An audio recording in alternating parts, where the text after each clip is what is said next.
Assalamualaikum warahmatullahi wabarakatuh. Halo teman-teman semua, perkenalkan kami dari kelompok 6 yang akan membahas materi kewirausahaan yang berjudul Perencanaan Strategis dalam Bisnis. Yang kami hormati dosen pengampu Bapak Juhrinal M. Nawawi sebagai dosen mata kuliah kewirausahaan. Dan yang kami sayangin teman-teman sekalian. Sebelumnya, perkenalkan di sini kami terdiri dari 3 orang, yaitu yang pertama Aida Malansari, dan yang kedua Sri Putri Wahyundari, dan yang terakhir Adisti Anggraini.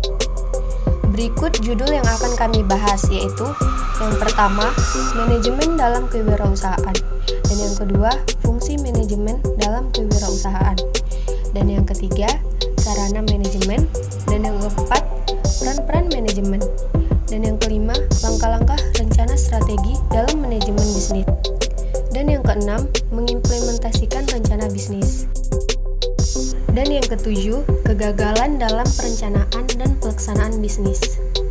Baiklah teman-teman, mari simak penjelasan lebih lanjut ya.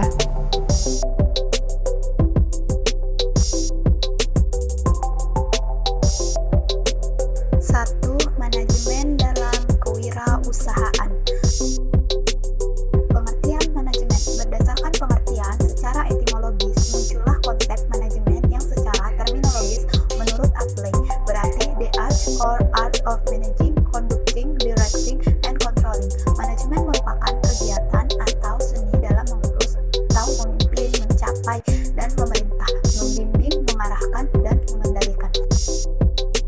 Manajemen dalam kewirausahaan. Manajemen kewirausahaan artinya semua kekuatan perusahaan yang menjamin usahanya eksis. Adapun strategi kewirausahaan adalah kesesuaian kemampuan internal dan aktivitas perusahaan dengan lingkungan eksternal. 2. Fungsi manajemen dalam kewirausahaan. Fungsi manajemen dalam kewirausahaan itu terdiri dari 3. Yang pertama, perencanaan atau planning. Perencanaan adalah memikirkan tentang apa yang akan dikerjakan dengan sumber yang dimiliki. Yang kedua, ada pengorganisasian atau organizing. Pengorganisasian adalah suatu aktivitas pengaturan dan sumber daya manusia dan sumber daya fisik lainnya yang dimiliki oleh perusahaan untuk bisa melaksanakan rencana yang sudah ditetapkan dan mencapai tujuan utama perusahaan. Yang ketiga itu ada pengarahan atau directing. Pengarahan atau direction adalah keinginan untuk membuat orang lain mengikuti keinginannya dengan menggunakan kekuatan pribadi dan kekuatan jabatan secara efektif dan pada tempatnya demi kepentingan jangka panjang perusahaan.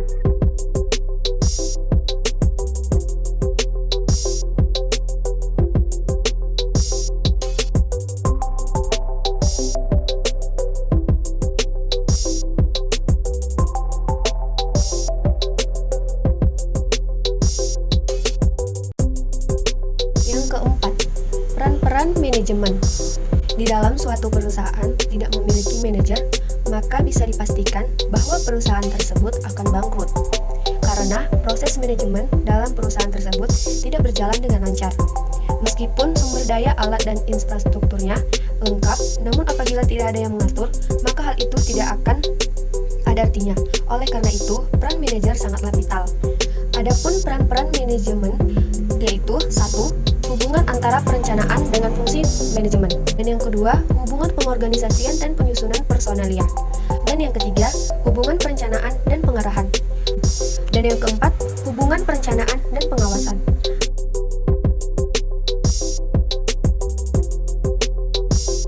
Dan yang kelima, langkah-langkah rencana strategi dalam manajemen bisnis. Dalam merencanakan sebuah bisnis, diperlukan strategi dalam merencanakan dan awal hingga bisnis telah berjalan. Berikut langkah-langkah dalam merencanakan strategi bisnis. Strategi bisnis yang dapat dilakukan oleh wirausaha dalam mengelola bisnis.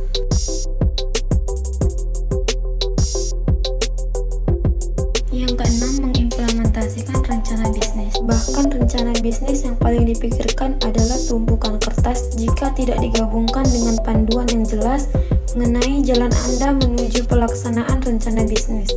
Rencana implementasi Anda adalah bagian dari rencana bisnis Anda yang lebih besar, di mana Anda akan mengklarifikasi tujuan, menetapkan tugas yang tenggat waktu, dan memetakan kemajuan Anda menuju pencapaian sasaran dan tonggak yang akan memberi sinyal pada pertumbuhan bisnis Anda.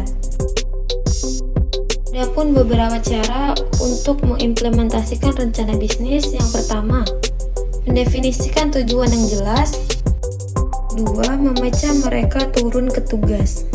Ketiga, alokasi waktu. Dan yang keempat, membuat kemajuan. Ketujuh, kegagalan dalam perencanaan dan pelaksanaan bisnis. Dalam menjalankan bisnis, perencanaan adalah hal penting yang harus dilakukan pertama kali. Rencana bisnis tidak perlu sempurna, namun harus cepat dan dipikirkan secara matang. Dengan melakukan perencanaan, Anda dapat menentukan bagaimana bisnis Anda mencapai tujuannya. Perencanaan juga dapat dipakai sebagai alat pengendalian kegiatan operasional perusahaan. Dengan adanya sebuah rencana, Anda juga dapat memilih dan menetapkan apa saja kegiatan yang diperlukan dan yang tidak diperlukan, serta melakukan seluruh kegiatan secara teratur sesuai dengan tahap-tahap yang telah ditentukan. Jika perencanaan bisnis tidak dipikirkan dengan matang, hal ini akan berdampak langsung pada kegiatan operasional bisnis yang mengakibatkan kegagalan bisnis. Adapun ciri-ciri kegagalan dalam perencanaan dan pelaksanaan bisnis yaitu 1. Perencanaan yang kurang matang. 2. Takut mengambil resiko. 3. Tidak berani mencoba. 4. Mudah menyerah. Yang kelima, terlalu terburu-buru. Dan yang keenam, tidak percaya diri. Sekian, itu saja yang dapat kami sampaikan. Assalamualaikum warahmatullahi wabarakatuh. Thanks for watching.